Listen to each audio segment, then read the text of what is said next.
कमर गर्दन एक सीध में गहरा श्वास लेते हुए 3 बार ओम का उच्चारण हमारे साथ करेंगे। अपने माता पिता, इष्ट देव, गुरुदेव को प्रार्थना करते हुए ओम का उच्चारण आरंभ करें।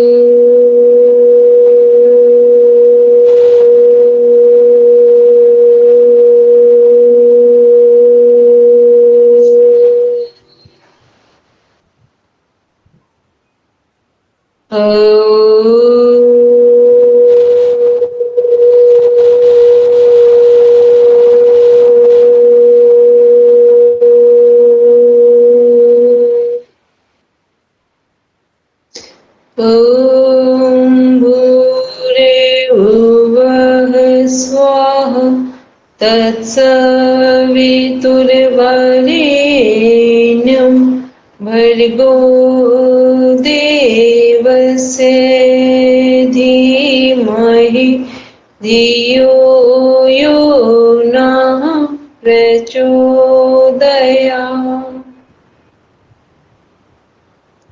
आंखें बंद रखेंगे, मन ही मन संकल्प को दोहराएंगे। हम आजीवन यम और नियम का पालन करेंगे, पूरे विश्व में योग की पताका फहराएंगे। हमारे संकल्प बल, दृढ़ता और निर्भयता से भरे हुए हैं, जिनके माध्यम से सकारात्मक दिशा में सब कुछ किया जाना संभव है। इन्हीं भावों के साथ दोनों हथेलियों को आपस में रब करते हुए धीरे से अपनी आंखों पर रखेंगे। कोमलता के साथ अपनी आंखें खोलेंगे। पुनः सभी को प्रणाम। सभी लोग अपना पीडीएफ ओपन करेंगे। सबके पास पीडीएफ है? चलिए सविता जी स्टार्ट करेंगे जहां से कल हमने कंप्लीट किया था। अष्टांग योग पढ़ रहे थे। मैम नियम का भी तो हो गया था, अपने नियम का भी समझा दिए। अष्टांग योग में यम और नियम हुए थे, उसके आगे पढ़ेंगे। हाँ, आसन आसन उच्च प्रकार की शक्ति प्राप्त होने तक नित्य प्रति शारीरिक और मानसिक आसन करने पड़ते हैं। योगियों ने इस प्रकार के आसन, प्राणायाम आदि का वर्णन किया है, जिनके करने से शरीर एवं मन पर संयम होता है। आसन की सिद्धि से नाड़ियां की शुद्धि, आरोग्य की बुद्धि एवं शरीर व मन को स्फूर्ति प्राप्त होती है। उद्देश्य के भेद के कारण ये आसन दो श्रेणियों में आते हैं, एक जिनका उद्देश्य प्राणायाम या ध्यान का अभ्यास है और दूसरे वे जो कि शरीर को निरोग बनाए रखने के लिए किए जाते हैं। क्योंकि शरीर और मन का संबंध स्थूल और सूक्ष्म का है, इसलिए इन दोनों की श्रेणियों को एक दूसरे अलग करके न से अलग ही देखा जा सकता है। दूसरे शब्दों में प्राणायाम और ध्यान का अधिकारी तो वही है जिसने शरीर का पूरी तरह से शोधन कर लिया हो, और यह शोधन बिना आसनों के संभव नहीं है। स्थिर और सहज बैठने के लिए जो शक्ति और धैर्य चाहिए वो भी आसनों से ही मिलता है। प्राणायाम बहुत से लोग प्राण का अर्थ श्वास या वायु लगाते हैं और प्राणायाम का अर्थ श्वास का व्यायाम बताते हैं, किंतु यह धारणा गलत और भ्रामक है।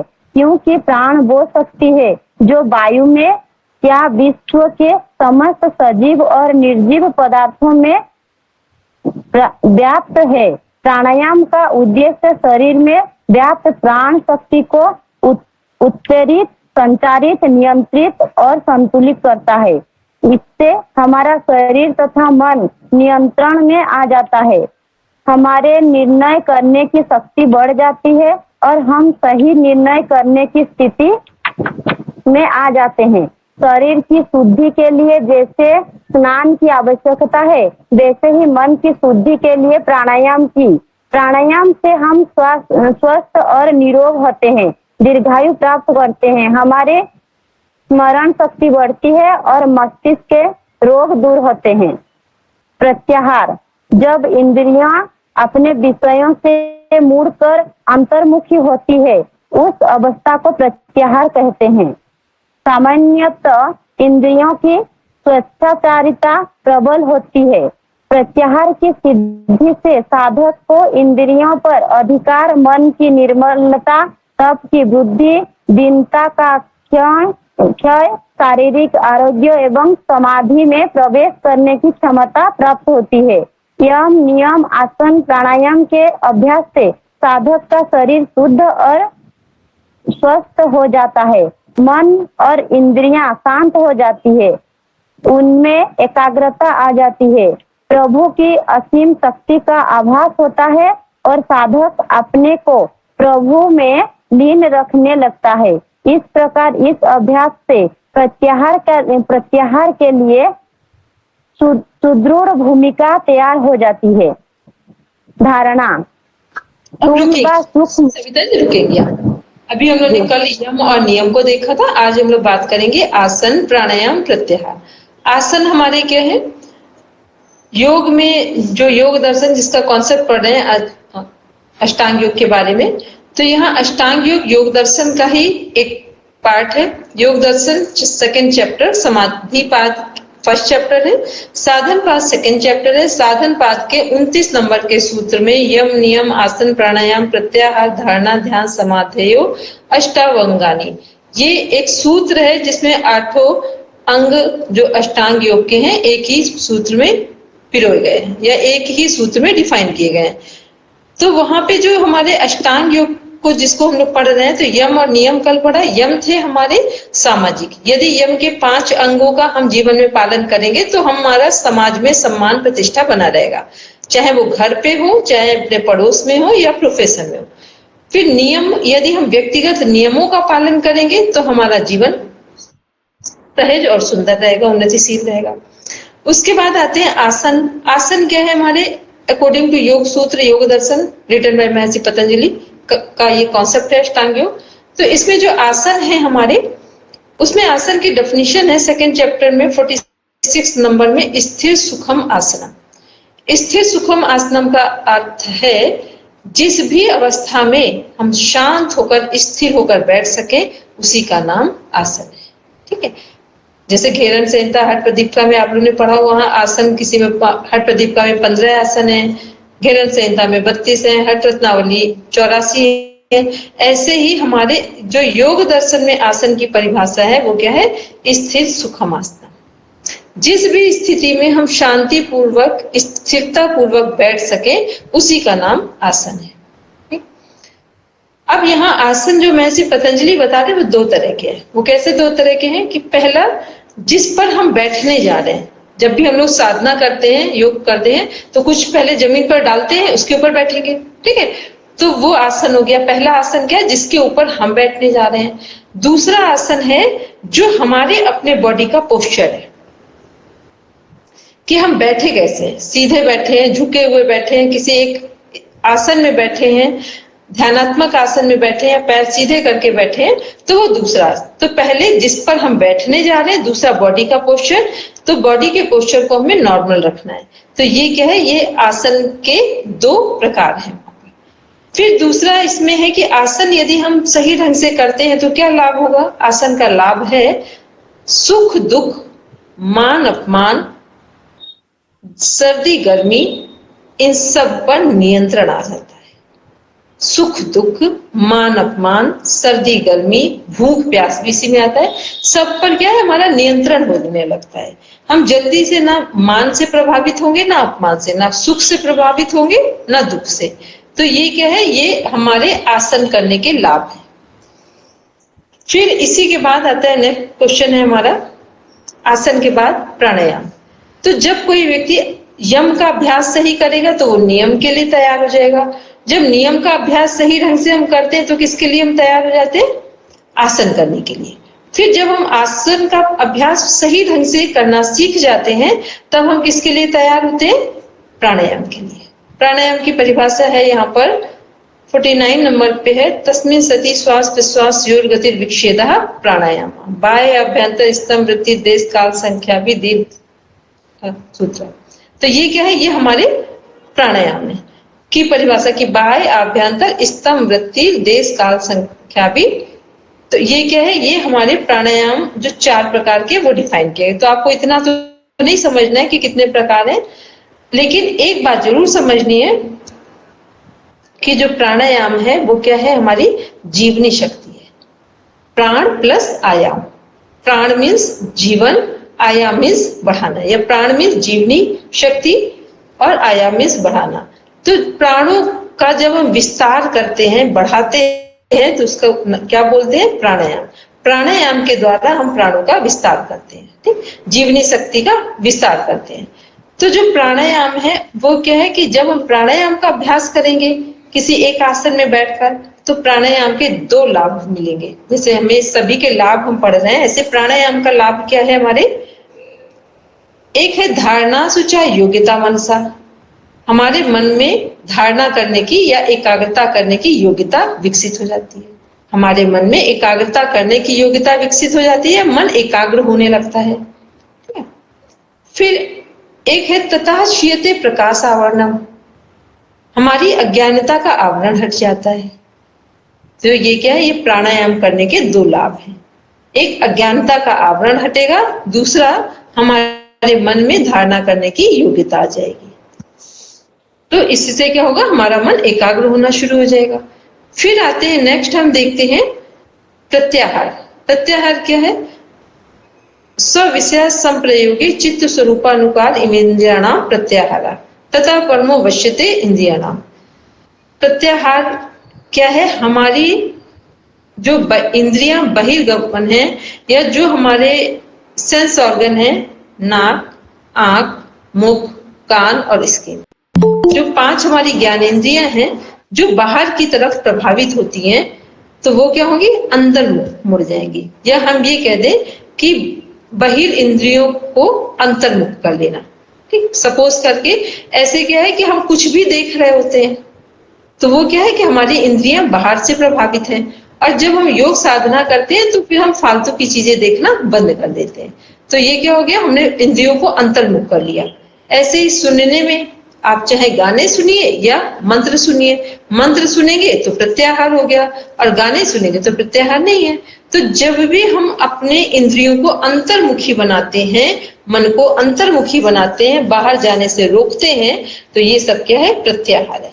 और प्रत्याहार करने का लाभ है कि हमें अपनी इंद्रियों को वश में करना आ जाता है, हमें अपनी इंद्रियों को वश में करना आ जाता है।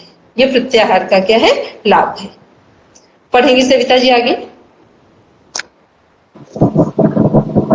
धारणा, स्थूल व सूक्ष्म किसी भी विषय में अर्थात हृदय, भ्रुकुटी, जिह्वा, नासिका आदि आध्यात्मिक प्रदेश तथा इष्ट देवता की मूर्ति आदि बाह्य विषयों में चित्त को लगा देने को धारणा कहते हैं। यम, नियम, आसन, प्राणायाम आदि के उचित अभ्यास के पश्चात यह कार्य सरलता से होता है। प्राणायाम से प्राण वायु और प्रत्याहार से इंद्रियों के बस में होने से चित्त में विक्षेप नहीं रहता। फल स्वरूप शांत चित्त किसी एक लक्ष्य पर सफलता पूर्वक लगाया जा सकता है। विक्षिप्त चित्त वाले साधक का उपरोक्त धारणा में स्थित होना बहुत कठिन है। जिन्हें धारणा के अभ्यास का फल बढ़ाना है, उन्हें बाहर विहार बहुत ही नियमित करना चाहिए तथा नित्य नियम पूर्वक श्रद्धा सहित साधना व अभ्यास करना चाहिए। ध्यान का तात्पर्य है वर्तमान में जीना। वर्तमान में जीकर ही मन की चंचलता को समाप्त किया जा सकता है, एकाग्रता लाई जा सकती है। इसी से मानसिक शक्ति के सारे भंडार खुलते हैं। उसी के लिए ही ध्यान की अनेक विधियां हैं। समाधि, विक्षेप हटाकर चित्त का एकाग्र होना ही समाधि है। ध्यान में जब चित्त ध्यानाकार को छोड़कर केवल ध्येय वस्तु के आकार को ग्रहण करता है तब उसे समाधि कहते हैं। अर्थात इस स्थिति में ध्यान करने वाला ध्याता भी नहीं रहता, वो अपने रह जाता है, मात्र ध्येय आपको भल जाता है। यही ध्यान की परम स्थिति है, यही समाधि है। समाधि ध्यान की चरम परिणति है। जब ध्यान की पक्वावस्था होती है तो चित्त से ध्येय का द्वैत और तत्संबंधी वृत्ति का भान चला जाता है। धारणा, ध्यान और समाधि, इन तीनों के समुदाय को योग शास्त्र में समय कहा गया है। अनुभवी साधकों का कहना है कि परिपक्वावस्था में केवल ध्येय में ही सठ मलिक प्रवाह रूप से बुद्धि स्थिर होती है। उसमें प्रजालोक और ज्ञान ज्योति का उदय होना। अष्टांग योग का महत्व। अष्टांग योग सप्ताह में 6 दिन का अभ्यास किया जाता है। आमतौर पर रविवार से शुक्रवार, शनिवार के दिन आराम ले सकते हैं। ईमानदार प्रयास और दैनिक अभ्यास के साथ अष्टांग योग शरीर और दिमाग को शांति और स्थिरता की स्थिति में लाता है, जो अंततः आध्यात्मिक जागरूकता और मुक्ति है। अष्टांग योग के लाभ। अष्टांग योग का अभ्यास आपको फिर से जीवित होने से होते हैं और आपके शरीर, दिमाग और आत्मा को संतुलित मिलता है। शारीरिक शक्ति। अष्टांग योग शारीरिक शक्ति और संतुलन मिलता है।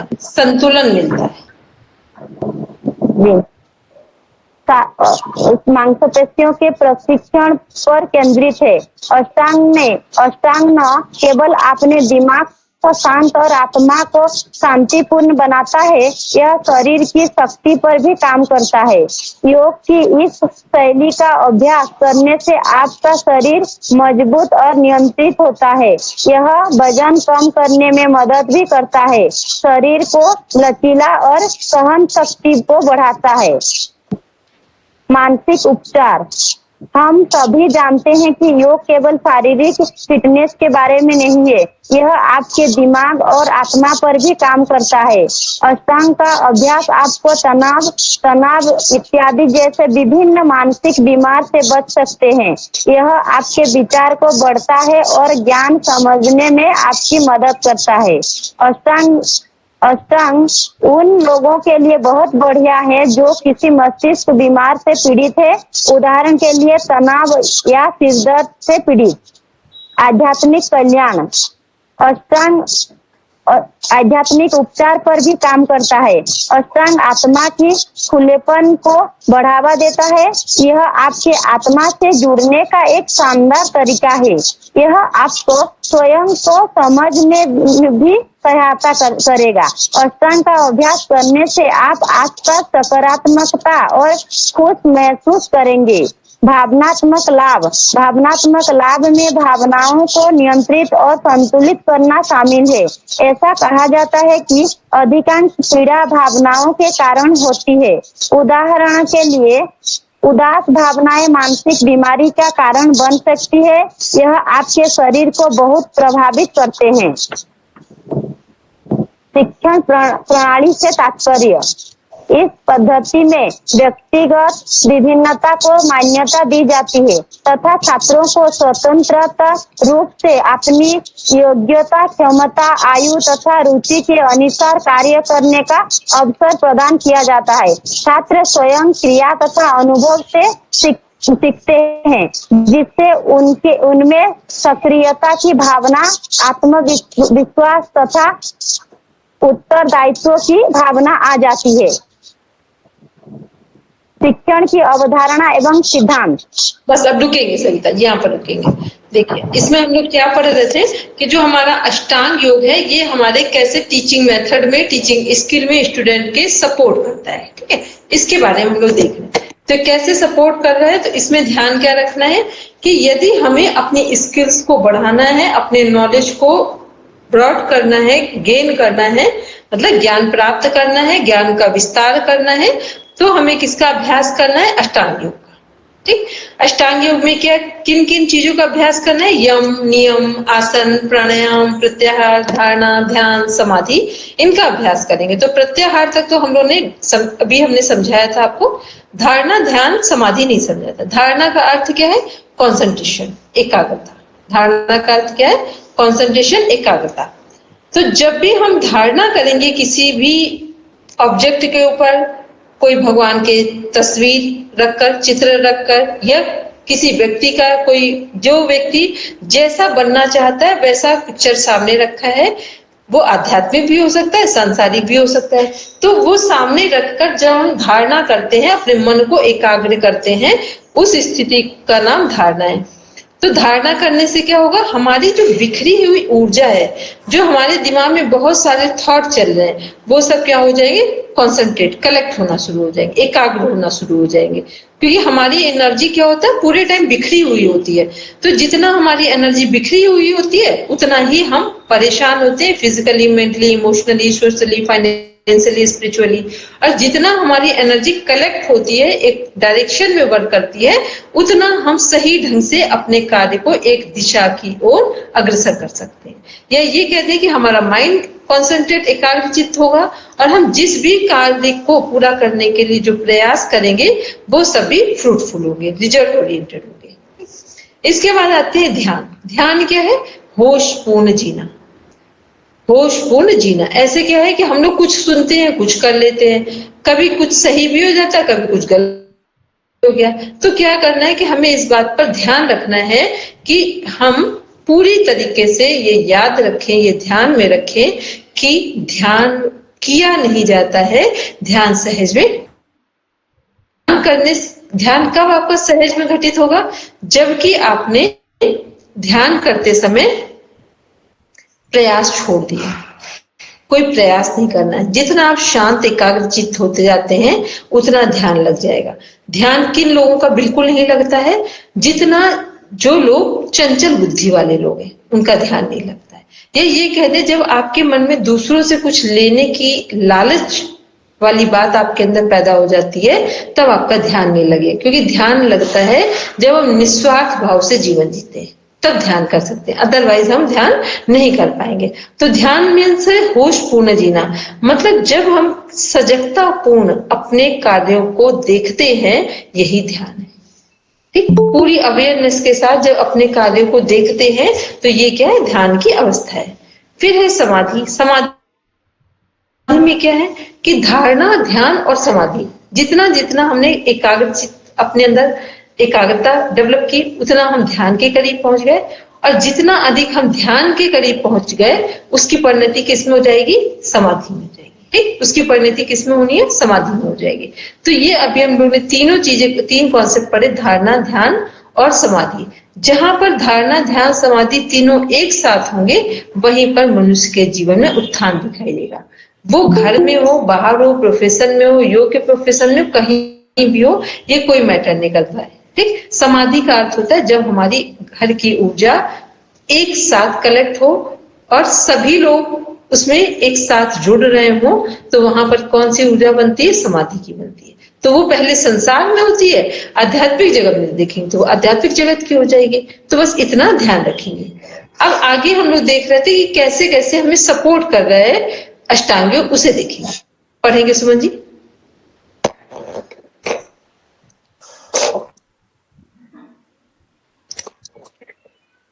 सुमन जी पढ़ेंगे?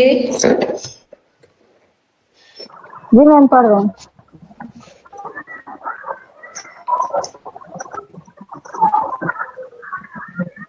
मैम समाधि तो हो रखा ना, अष्टांग योग का, अष्टांग योग सप्ताह में 6 दिन का अभ्यास किया जाता है।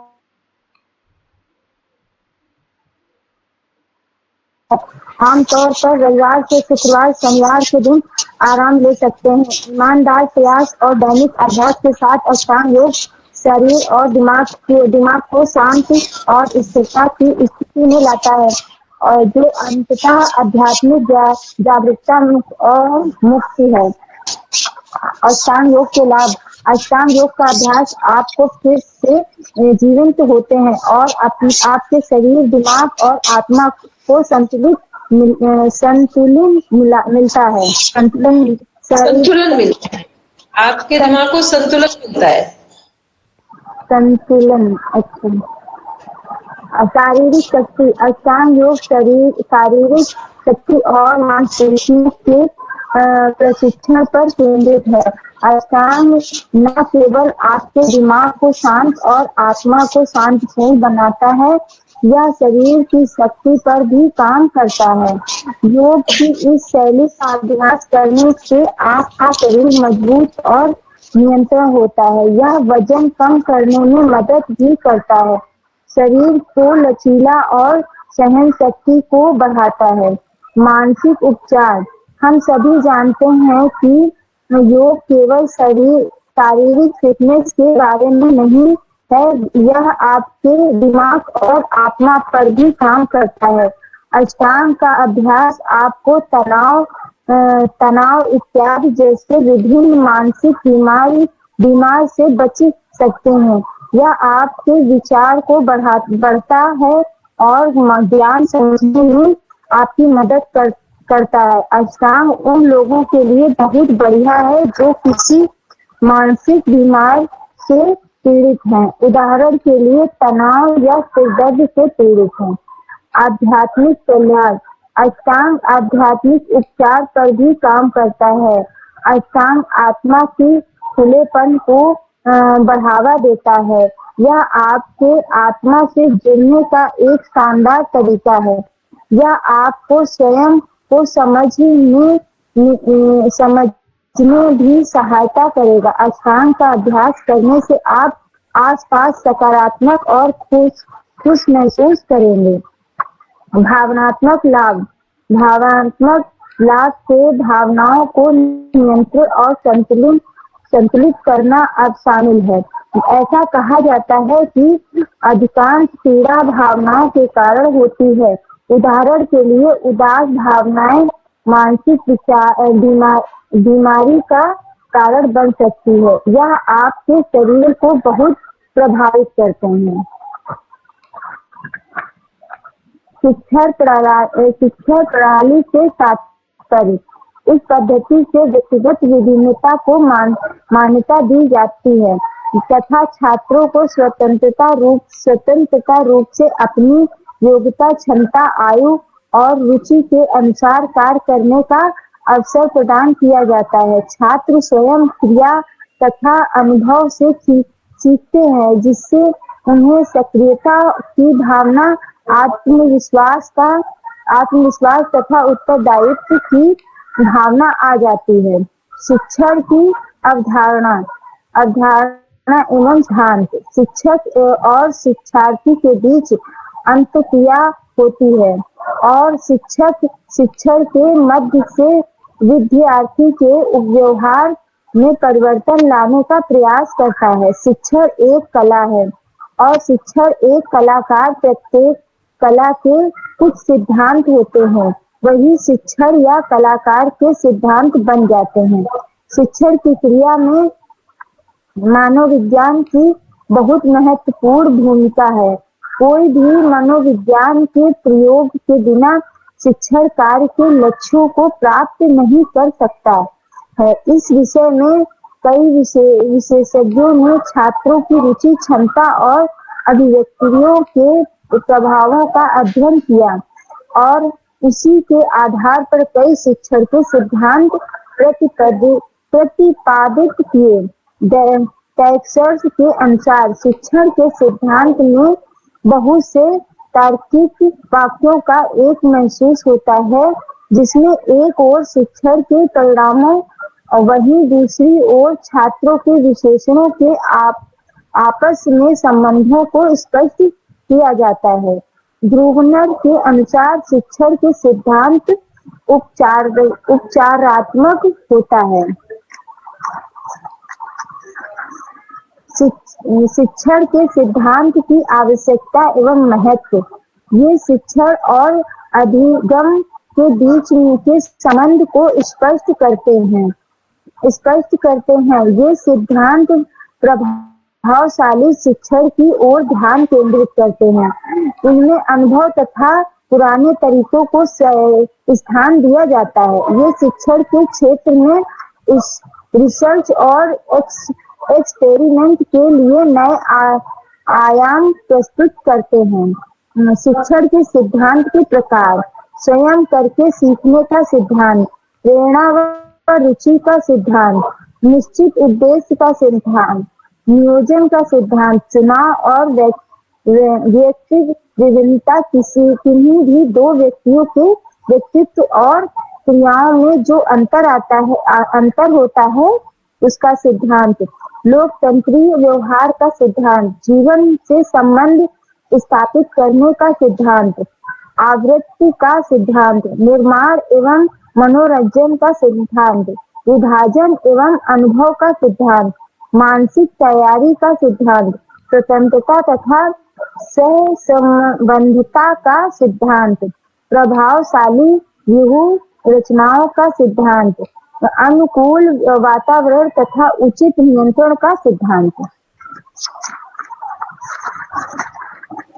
ये भी टाइप्स ऑफ जो हमारी एजुकेशन थ्योरी है, ये एजुकेशन प्रिंसिपल है, शिक्षण सिद्धांत कितने प्रकार के हैं उन्हें देख रहे हैं हम लोग। ठीक है, अब इसको एक एक करके बोलेंगे और हम डिफाइन करते जाएंगे।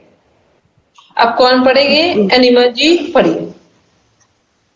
पीडीएफ है अनिमा जी आपके पास? जी मैम। अनिमा जी आपका ऐसा लग रहा है कुछ ब्लर हो रहा है, कुछ इश्यू आ रहा है। कुनी आप पढ़ो, कुनी अब आप पढ़ो। मैम मेरे पास पीडीएफ नहीं है। नहीं अनिमा जी आपका ना कुछ नेट का इश्यू आ रहा है, तो कुनी कब लोगे?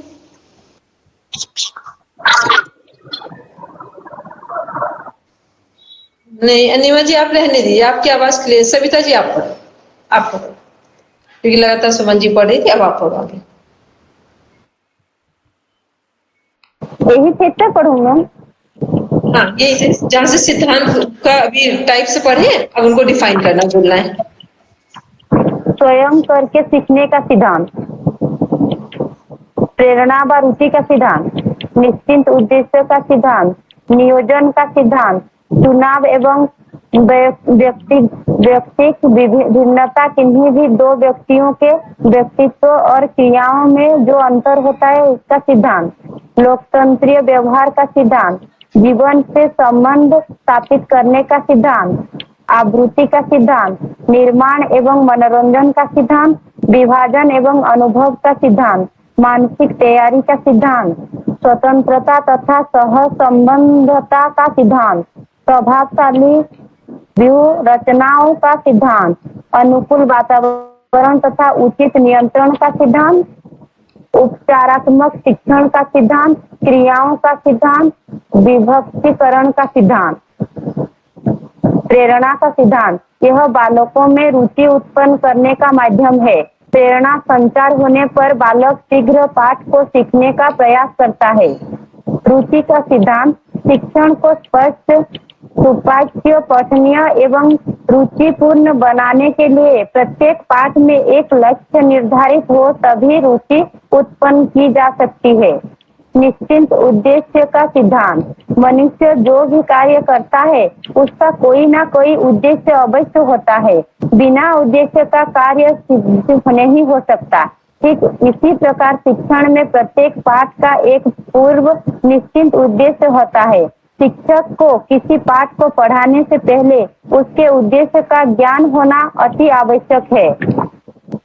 नियोजन का सिद्धांत, एक सफल शिक्षक जो माना जाता है। देखो, यदि एक सफल शिक्षण किया जाए तो शिक्षक के अंदर क्या क्या गुण होने चाहिए? सब अपना अपना बताएंगे। एक सफल शिक्षक के अंदर क्या क्या गुण होने चाहिए ताकि जो कक्षा है वो पूरी तरीके से अटेंटिव पोजीशन में रहे, सावधान की कंडीशन में रहे, पोजीशन में रहे, विषय आसानी से समझ में आए। तो इसके लिए एक टीचर के अंदर क्या क्या गुण होने चाहिए? क्योंकि टीचिंग मेथड पढ़ रहे हैं हम लोग।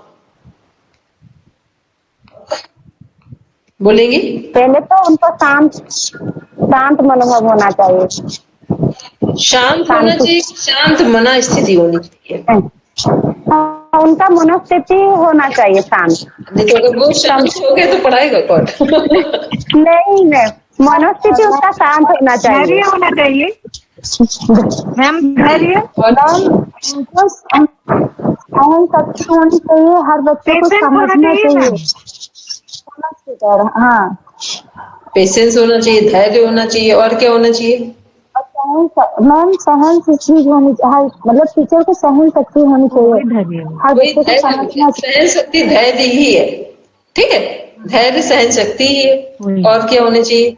अगर आपको एक सही टीचर चाहिए, अपने बच्चों के लिए चाहिए, तो कैसे टीचर की डिमांड करें? क्योंकि टीचिंग मेथड इसीलिए पढ़ रहे हैं कि हमें ये पता होना चाहिए कि टीचिंग करते समय किन किन बातों की आवश्यकता होती है। ठीक है, और क्या गुण होने चाहिए? बोले प्राची। डिसिप्लिन होना चाहिए, अवेयरनेस होनी चाहिए। अवेयरनेस मीन्स जागरूकता होनी चाहिए अपने सब्जेक्ट के प्रति, पढ़ाने के प्रति। ठीक, डिसिप्लिन क्या है? अनुशासन होना चाहिए, क्योंकि अगर अनुशासन नहीं होगा तो कक्षा सामान्य तरीके से नहीं चलेगी। ठीक, तो ये सारी चीजें। कुनी क्या होना चाहिए? कुनी के अनुसार जो सब लोगों ने बोल दिया वही ठीक है कि कुनी के अनुसार भी कुछ होना चाहिए? नहीं मैम, ठीक है। से एग्री हो? कुनी ने कुछ नहीं बोला, जो सबने बोला उसी से हो गया कुनी का फाइनल। ठीक, विक्रम जी बोलेंगे। एक सफल शिक्षक की सब्जेक्ट का पूरा ज्ञान होना चाहिए विक्रम जी पढ़ा अपनी रहे हो बात उसका। करेंगे। विक्रम जी एक बार फिर जो बोलेंगे। का पूरा ज्ञान होना चाहिए।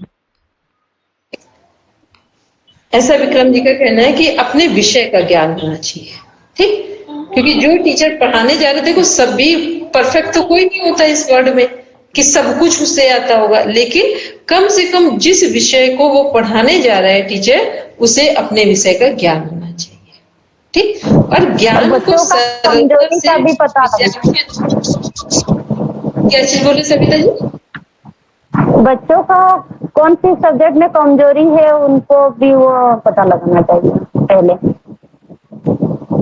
ये भी है, लेकिन मान लो कि अभी कोई एक टीचर है, अपने सब्जेक्ट पढ़ाने आया है, तो अपने सब्जेक्ट पढ़ाने के समय वो देख सकता है कि किन कौन से बच्चे हमारे विषय में जो हम सब्जेक्ट पढ़ा रहे हैं उसमें वीक हैं, और कौन से अच्छे बच्चे हैं, स्ट्रांग बच्चे हैं। तो जो स्ट्रांग है उनको भी पढ़ाना है, लेकिन जो वीक बच्चे हैं उनको भी ऐसा पढ़ाएं कि धीरे धीरे जो होशियार बच्चे हैं, जो स्ट्रांग बच्चे हैं, इंटेलिजेंट बच्चे हैं, उनकी लाइन में वो भी खड़े हो जाए।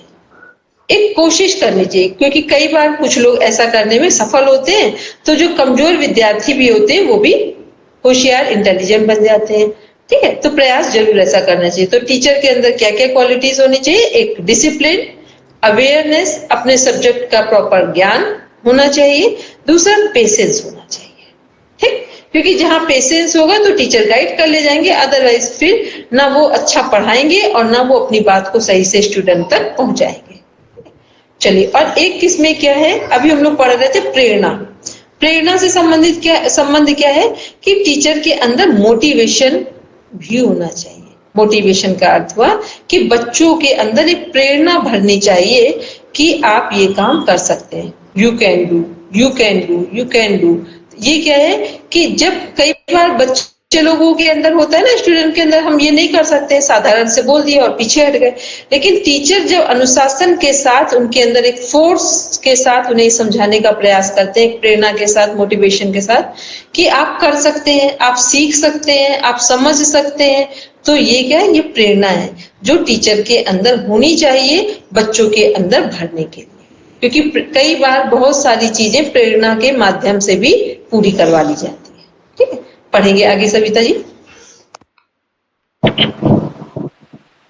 नियोजन का सिद्धांत। एक सफल शिक्षक वो माना जाता है जो कक्षा में जाने से पहले ही यह योजना बना ले कि उसे आज क्या पढ़ाना है। शिक्षण कार्य करते समय हर शिक्षक को अपने शिक्षण की क्रमबद्ध योजना बनानी चाहिए। चयन का सिद्धांत। शिक्षण के लिए केवल उन्हीं तत्वों का चयन किया जाना चाहिए जो आवश्यक है।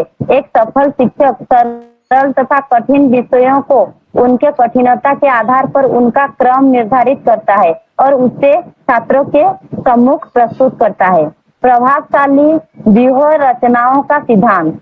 प्रत्येक शिक्षक को पढ़ाने से पहले काफी सावधानी से विषय के शिक्षण के लिए व्यूह रचनाओं का चयन, निर्माण और उपयोग करना चाहिए। अनुकूल वातावरण तथा उचित नियंत्रण का सिद्धांत।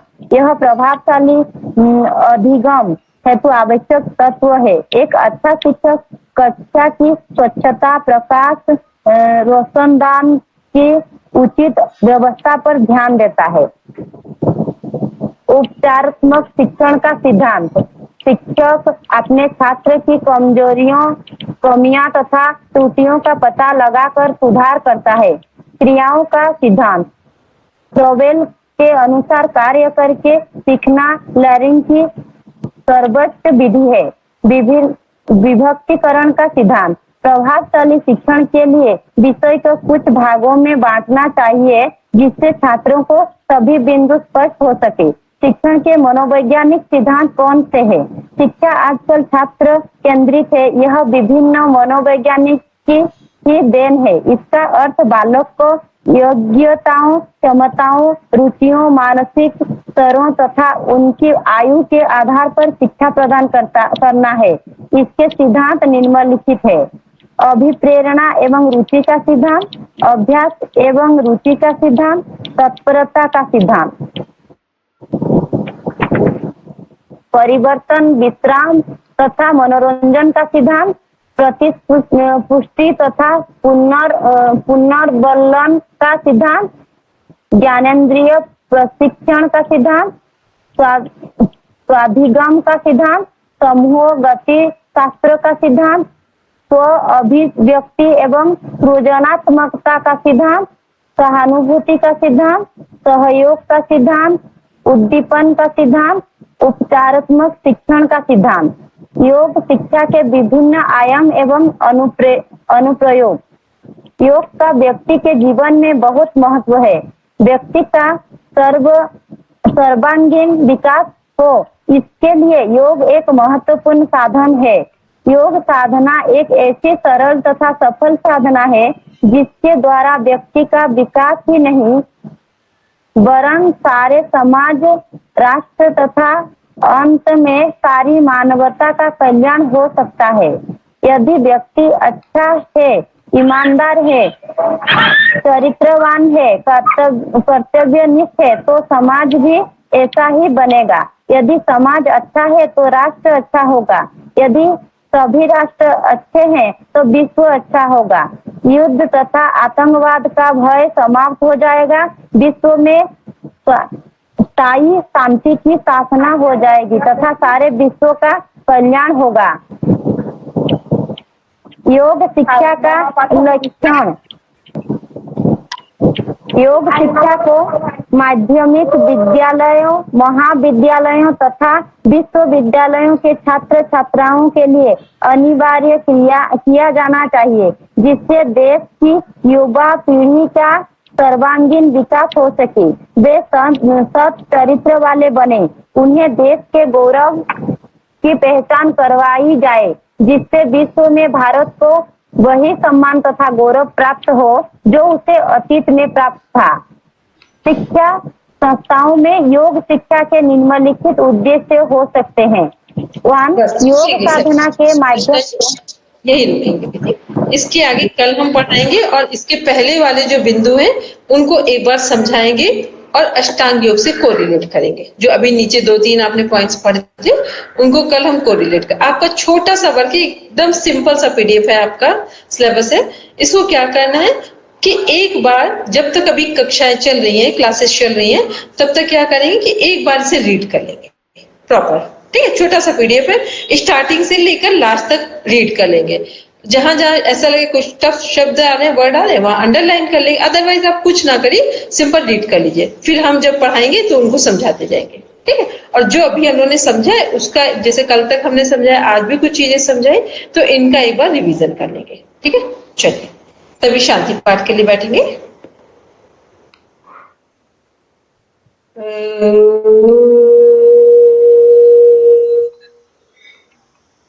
शांति शांति शांति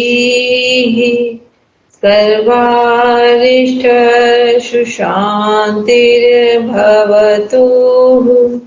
Now review palms.